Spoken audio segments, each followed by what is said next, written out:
Baik, selamat pagi, selamat siang, selamat sore, atau selamat malam. Kami dari kelompok 3 akan mempresentasikan materi keempat. Langsung saja. Di sini perkenalkan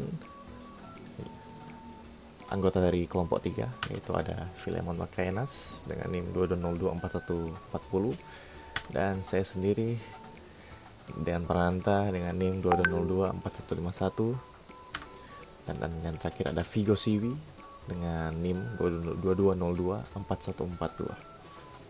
Langsung saja. Yang pertama, pemodelan dalam sistem pendukung keputusan atau MSS.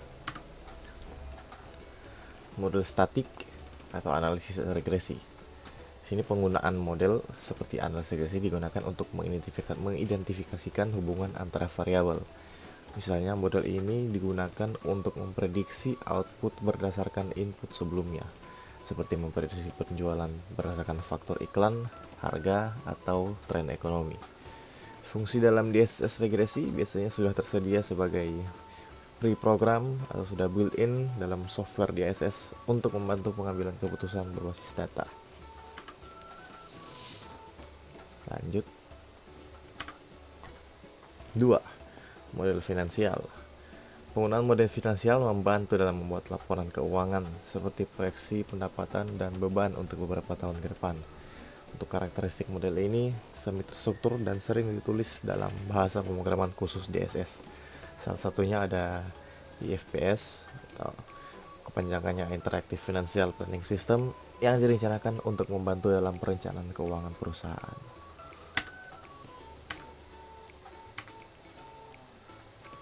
Yang ketiga ada model optimisasi. Definisi model berusaha menemukan solusi terbaik dari sekian banyak alternatif yang ada.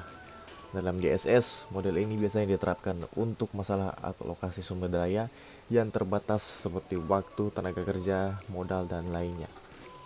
Pendekatan linear programming digunakan untuk menyelesaikan masalah alokasi sumber daya yang kompleks dengan tujuan seperti memaksimalkan keuntungan atau meminimalkan biaya dalam batasan tertentu, atau bahasa Inggrisnya constraints. Contoh masalah LP adalah blending problem untuk menentukan campuran bahan dengan biaya terendah yang memenuhi syarat tertentu. Oke, yang keempat ada aspek dalam pemodelan. Pemodelan dalam MSS terdiri dari beberapa tahapan, yaitu yang pertama identifikasi masalah dan analisis lingkungan. Tahap ini melibatkan pemahaman terhadap masalah yang dihadapi dan lingkungan organisasi dalam tempat keputusan diambil. Identifikasi variabel penting yang memengaruhi validitas masalah juga dilakukan pada tahap ini. Yang kedua, identifikasi variabel. Variabel yang berperan dalam model bisa dibagi menjadi variabel keputusan, variabel hasil, dan variabel tak terkendali. Variabel keputusan adalah variabel yang tidak dapat dikontrol. Variabel hasil adalah variabel yang menjadi hasil akhir dari proses pengambilan keputusan. Variabel tak terkendali adalah variabel yang tidak dapat dikontrol oleh pengambil keputusan. Baik, selanjutnya akan dibacakan oleh teman saya. Terima kasih.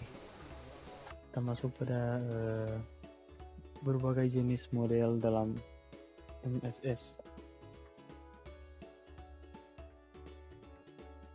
Ini yang pertama ada model optimalisasi dengan sedikit alternatif. Model ini digunakan untuk menentukan solusi terbaik dari beberapa alternatif yang terbatas.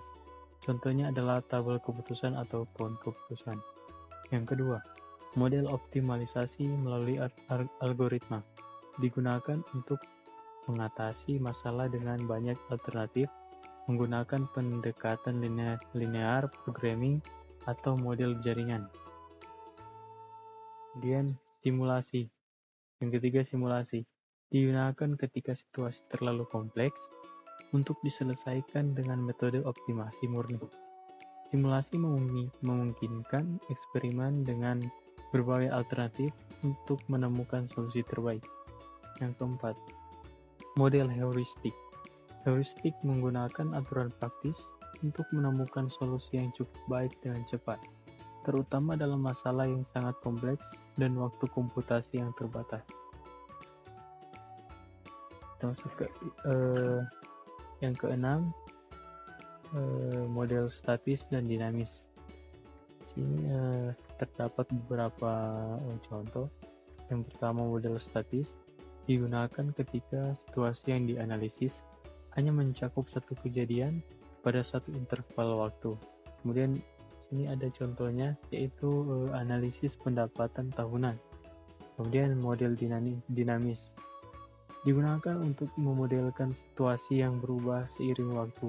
Model ini mampu menangkap pola perubahan variabel input dan output dari waktu ke waktu. Sini juga ada contohnya, yaitu proyeksi keuangan 5 tahun, di mana variabel seperti harga dan biaya terus berubah setiap tahun. Yang ketujuh, kepastian, ketidakpastian, dan resiko dalam pengambilan keputusan. Nah, di sini terdapat 3 contoh. Yang pertama, kepastian. Situasi di mana pengambil keputusan memiliki informasi lengkap dan akurat mengenai hasil yang akan terjadi dari setiap alternatif. Kemudian yang kedua, ketidakpastian. Situasi di mana pengambil keputusan tidak memiliki informasi lengkap mengenai hasil akhir. Yang ketiga, risiko. Situasi di mana hasil akhir dapat diprediksi dengan beberapa probabilitas, tetapi tidak ada kepastian mutlak. Di sini juga ada gambarnya. Sini ada pengetahuan bertambah, kemudian pengetahuan lengkap pasti, pengetahuan berkurang, diabaikan total, tidak pasti, dan di tengah sini ada resiko. Dan yang ke-8, diagram penuh. Ini terdapat beberapa contoh juga. Yang pertama sini ada definisi. Diagram pengaruh adalah representasi grafis dari suatu model yang digunakan untuk membantu pengembangan dan pemahaman model tersebut. Kemudian komponen diagram terbagi menjadi 3, itu segi 4, mewakili variabel keputusan. Yang kedua, lingkaran, mewakili variabel tak terkendali. Yang ketiga, oval, mewakili variabel hasil akhir. Kemudian di sini ada contoh sederhana dari diagram pengaruh adalah model laba. Di sini terdapat 2. Yang pertama, laba dengan pendapatan dan pengeluaran. Dan pendapatan sama dengan jumlah unit harga per unit.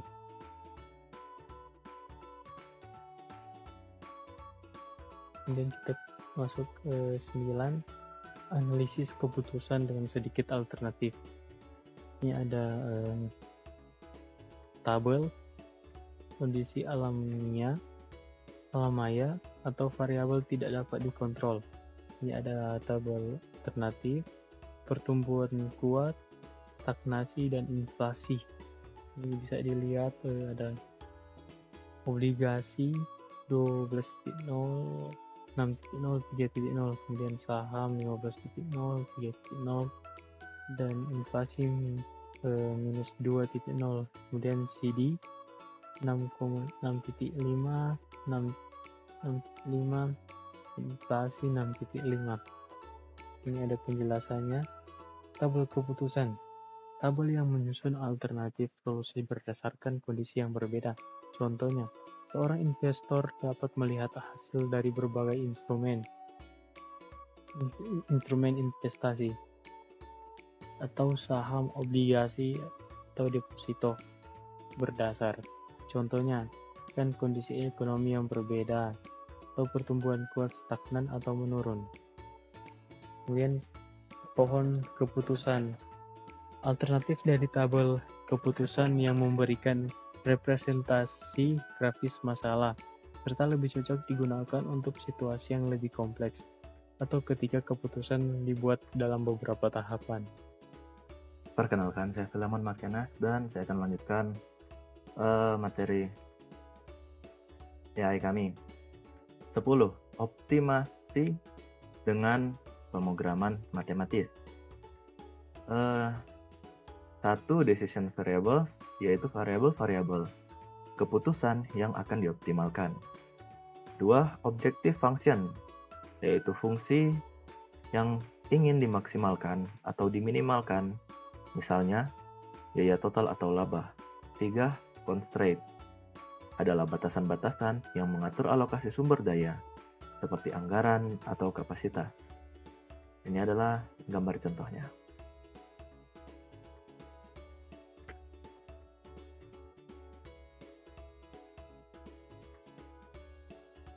Kemudian 11. Perumusan umum dan istilah linear programming. Linear programming atau LP adalah metode matematika untuk mencari solusi terbaik, baik itu maksimal atau minimal, dari suatu masalah dengan batasan tertentu. Masalah ini seringkali berkaitan dengan alokasi sumber daya yang terbatas. Komponen utama LP yaitu variabel keputusan adalah keputusan yang akan diambil. Fungsi tujuan adalah tujuan yang ingin dicapai. Kendala adalah batasan-batasan yang harus dipenuhi. Koefisien adalah angka yang menunjukkan kontribusi setiap variabel. Contoh perumusan umum dan istilah ini ditetapkan pada blending problem sebelumnya. Temukan X1 dan X2 dalam kurung decision variable yang akan meminimalisasikan nilai dari fungsi tujuan linear. Berikut adalah gambar contohnya. Kemudian 12. Simulasi dalam MSS. Pengertian. Simulasi adalah teknik untuk melakukan eksperimen pada suatu model yang merepresentasikan sistem manajemen. Simulasi digunakan ketika model terlalu kompleks untuk diselesaikan dengan metode matematis atau optimasi. Karakteristik utama. Simulasi lebih bersifat deskriptif daripada normatif.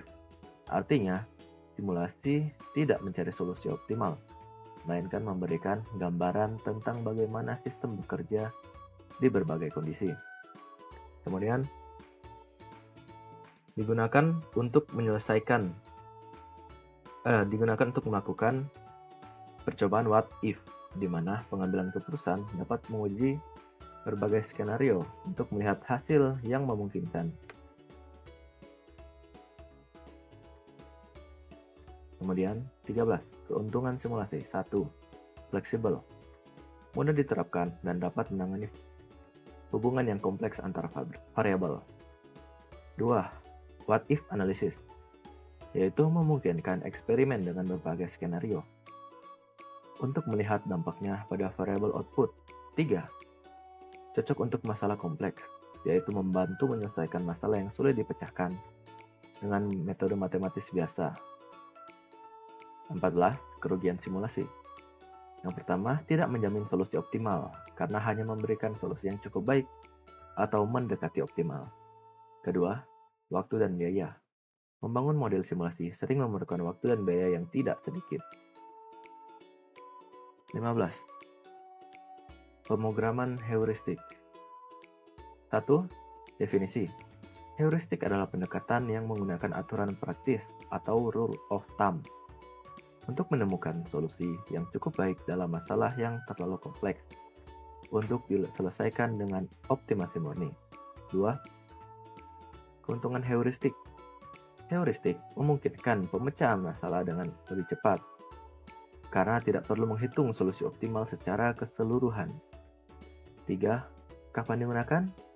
Heuristik digunakan ketika data tidak pasti atau model terbatas, masalah terlalu kompleks untuk model optimasi, atau ketika waktu komputasi terlalu lama.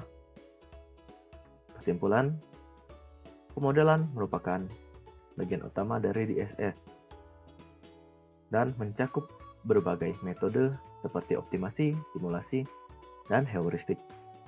Pemodelan dalam DSS dapat statis atau dinamis dan melibatkan pengambilan keputusan dengan mempertimbangkan situasi kepastian, ketidakpastian, atau risiko. 2. Linear programming adalah metode optimasi utama untuk DSS. Digunakan untuk mengalokasikan sumber daya secara optimal dalam batasan tertentu. 3. Simulasi adalah teknik yang sangat berguna ketika pemecahan terlalu kompleks untuk dioptimasi secara matematis. 4. Heuristik memberikan pendekatan yang lebih cepat dan praktis untuk masalah-masalah yang tidak dapat diselesaikan secara optimal karena kompleksitas atau keterbatasan waktu. Sekian presentasi dari kelompok kami. Saya mengucapkan terima kasih.